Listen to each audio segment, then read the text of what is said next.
poésie, c'est pas fait pour raconter des histoires. Enfin, elle peut raconter des histoires, mais l'important n'est pas là. Hein, il y a plein d'autres moyens de raconter des histoires. La prose, le roman, le théâtre, le cinéma. C'est pas dire que la poésie se balade pas là-dedans aussi, hein, mais la poésie, je crois que c'est un autre rapport avec la langue, avec le langage, avec l'être. Enfin, on n'est pas dans ce type d'une histoire qui a un début, une fin, qui se raconte comme ça, quoi. Et complètement dans une autre dimension, je crois. Ou en tout cas, ça cherche à l'être, ou ça y va un peu de temps en temps. Voilà.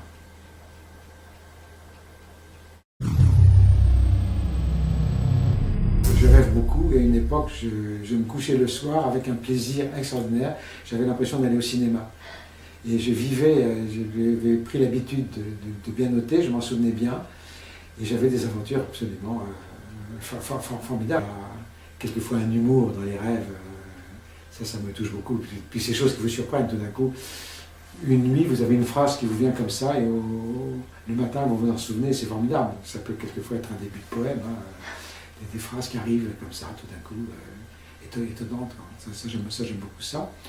Et ça, c'est la chose que je garde du surréalisme, hein, cette façon quand même de rester branché avec un certain respect sur l'inconscient, sur toute cette ombre en nous qui est là et qui est importante, hein, dans laquelle il faut essayer de faire lever certaines choses pour les porter à une certaine lumière. C'est un fait, hein, le rêve, là c'est pareil, il y a plusieurs sens. C'est-à-dire que le vrai sens du rêve, c'est je dors, je suis dans mon lit, je dors vraiment, hein, ce qu'on appelle le sommeil, on sait ce que c'est.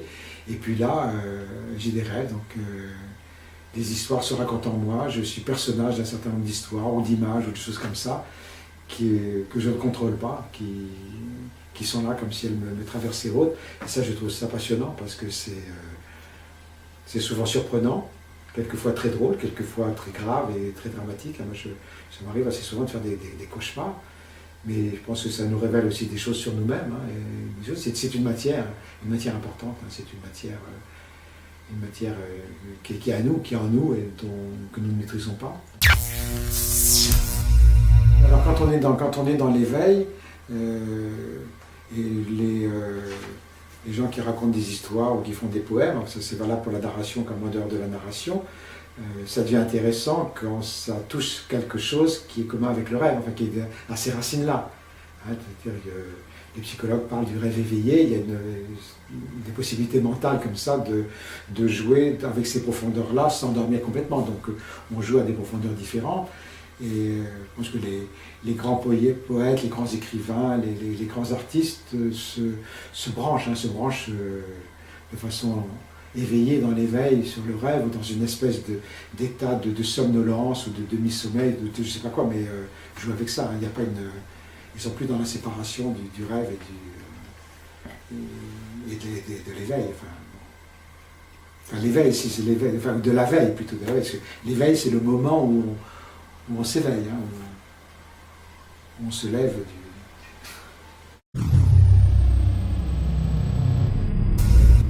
Tout est étrange et n'est pas étrange. Bon. Tout est étrange dans la mesure où chaque chose nous est étrangère. Enfin, on peut la découvrir, on a l'impression de la découvrir.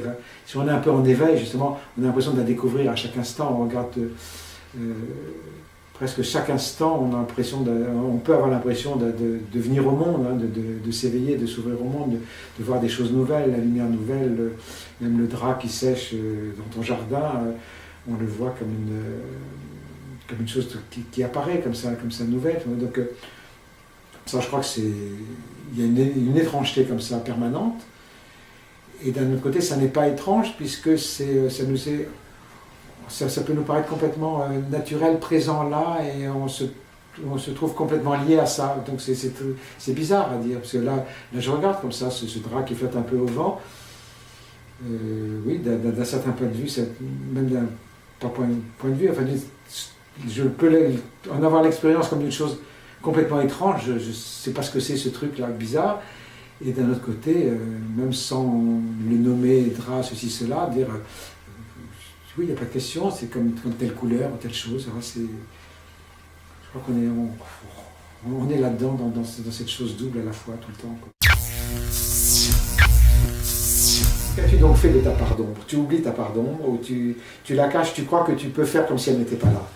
Et de se dire non, tout d'un coup de se dire mais elle est là et elle est vraiment là, et fortement là, et tout ça est là-dedans et s'agite, et il y a de la violence, et il y a de la passion, et il y a du noir, et il y a du sang qui bat dans les veines, dans les artères, et il y a l'océan là qui s'agite, et il y a l'orage là dans le marais à côté de chez toi.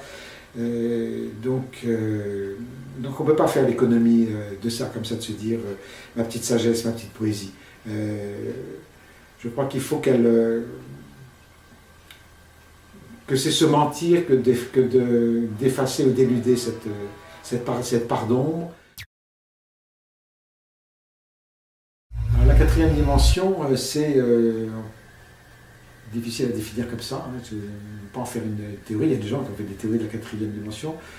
Pour moi, c'est la dimension de sublimation ou d'élévation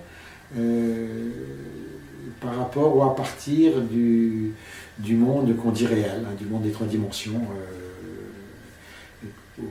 Bon, alors quelquefois la quatrième dimension, on dit que c'est le temps, disons. Pour moi, la quatrième dimension, c'est ça, on passe dans un autre. Donc c'est la dimension sensible, affective, spirituelle, intellectuelle aussi, enfin de l'esprit au sens le plus large, de l'esprit au sens le plus large, qui est à la fois conscient et sensible, conscient et inconscient, obscur et lumineux.